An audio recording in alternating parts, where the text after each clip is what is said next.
Hi, my name is Jenny Laughlin. I am the Default Prevention Specialist in the Financial Aid Department at Moberly Area Community College.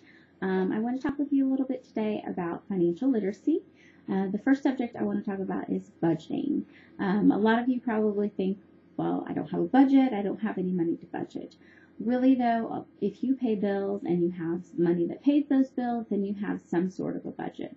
Whether you write it down or you keep it in your mind, you do have some sort of a spending plan, hopefully. What a budget is how much money do you have coming in and how much money do you have going out. And of course, when that number going out is bigger than what's coming in, then you do need to sit down and write out, probably day by day, where your money goes.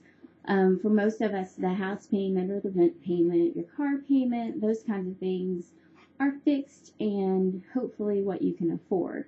It's a lot of the day-to-day expenses that we don't necessarily account for. If you like to go to the convenience store or get something out of the vending machine at school, those kinds of things can add up quickly over time.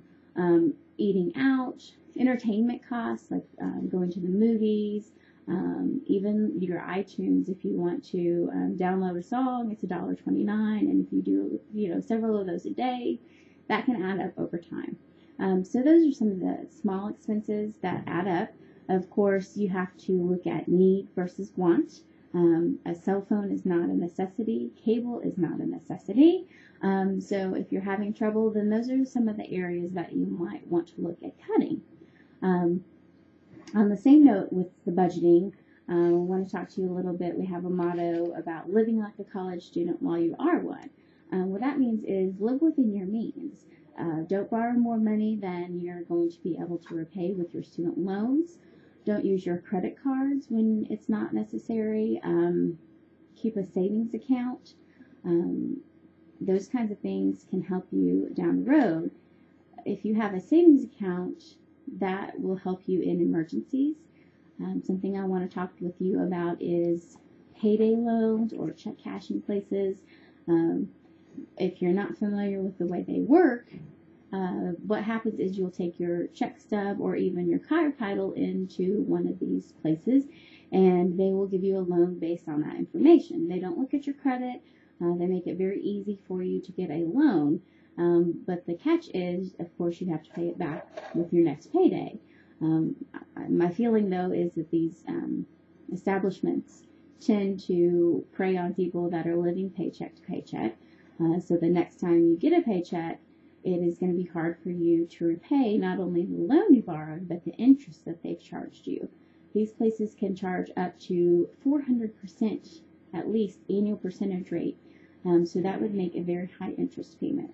So what happens is a lot of times people aren't able to make that payment at payday, and they will make it very easy for you to roll over that loan and just kind of snowballs into something bigger and bigger and digs into a bigger hole to something that you're not able to repay.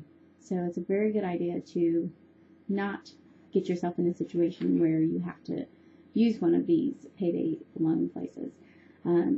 Talking about savings, probably a lot of people have a savings account, but it's important to put money in your savings account on a regular basis. Some suggestions for savings is if you have a paycheck that you have direct deposited, have a little portion of it direct deposited into a savings account every paycheck. It'll add up over time. It's there. You're not going to miss it if it's already gone out of your paycheck, hopefully. Same thing with if your employer offers a 401k or stock options, those kinds of things. If you're contributing to those, a lot of times employers are matching it with a percentage. So that's free money, really, that you're saving. And, of course, your 401k, those kinds of things, that's not something that you're going to be able to touch in an emergency situation. So it's a good idea to have a regular savings account as well. Even if you put $5 in it every paycheck, it's going to add up over time. And if you have a blown tire or something like that, and you have that even a small amount in savings, it will be easier for you to take care of that and not have to rely on a credit card or one of the payday loans or something like that in order to take care of your emergency. On to the next segment.